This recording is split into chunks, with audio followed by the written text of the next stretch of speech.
Satu bentuk ihsan yang kita boleh buat adalah dalam konteks pembahasan kita di bulan Ramadan Al-Mubarak ini adalah puasa yang kita lakukan.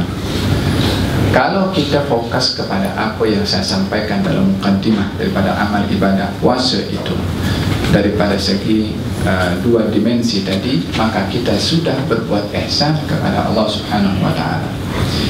Ihsan yang diberikan oleh Allah kepada kita adalah wa ana ajzi bihi.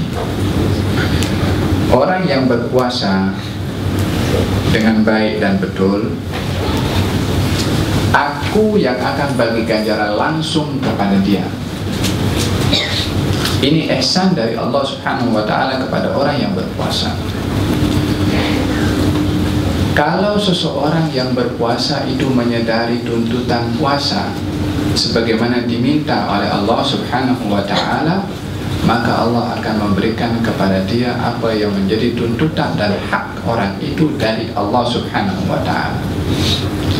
Orang yang menjaga puasanya akan dijaga oleh Allah Subhanahu wa ta'ala sesuai dia menjaga puasanya. Salah seorang bernama Sayyidina Ja'far At-Tayyar, seorang yang dia menjaga kehormatan puasa. Ja'far At-Tayyar abang kepada Sayyidina Ali bin Abi Thalib. Dalam satu peperangan, kisah peperangan Mu'tah yang amat masyhur, yang mana peperangan itu adalah berhadapan dengan Kristian daripada Romawi Syam pada waktu itu, termasuk Damaskus, Jordan, Palestina waktu itu masih di bawah Romawi. Baginda menghantarkan lebih kurang 3.000 tentera menghadapi 100.000 tentera daripada pasukan Romawi.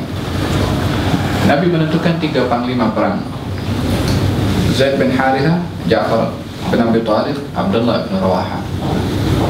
Kata Nabi, kalau Zaid syahid, ambil Ja'far. Kalau Ja'far syahid, ambil Abdullah bin Rawaha. Kalau Abdullah bin Rawaha syahid, pilihlah salah seorang daripada kamu yang membawa bendera ini. Zaid bin Harithah memegang pertama, gugur, syahid.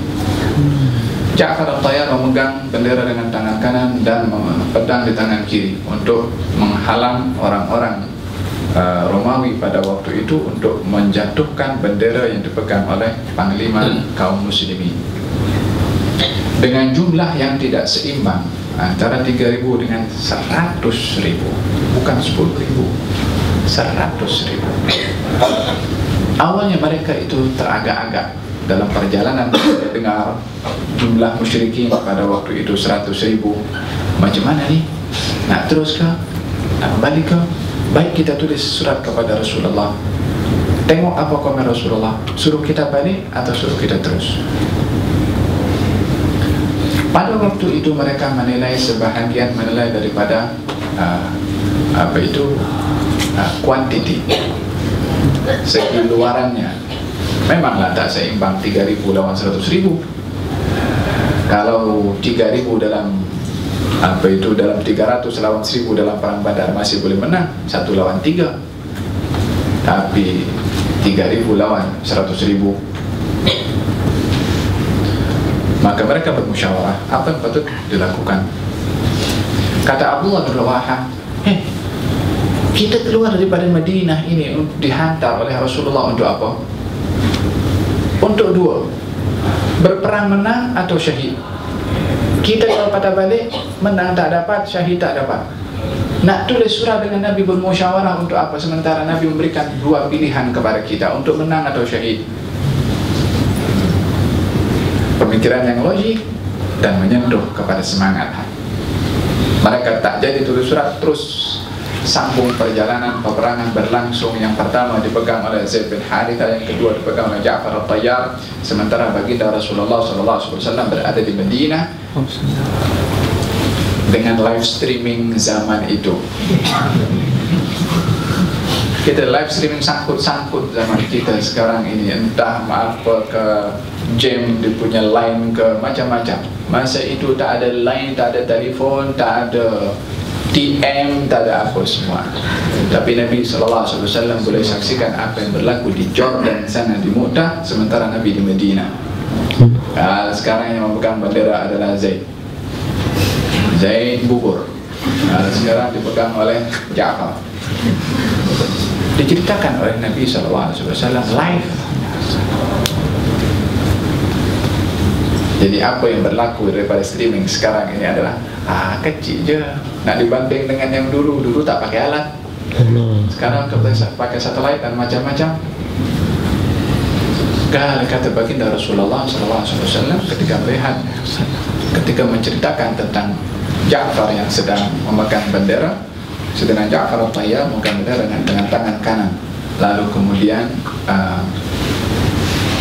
seorang musyrik, seorang Kristen yang menghampiri kepada Ja'far memotong tangannya. Yang mereka mahukan waktu itu bendera ini jatuh sebagai simbol panglimanya gugur. Maknanya kalau panglima gugur, kalau bendera masih di atas, maknanya panglima itu masih berada di hadapan, kalau tentara di belakang masih gagah dan kuat. Yang ingin diharapkan oleh mereka jatuhnya bendera ini dipotong karena tak berjaya nak membunuh, karena kelihayan Ja'far itu dengan menggunakan pedangnya, maka tangannya dipotong. Tangan dipotong, tulang itu putuslah,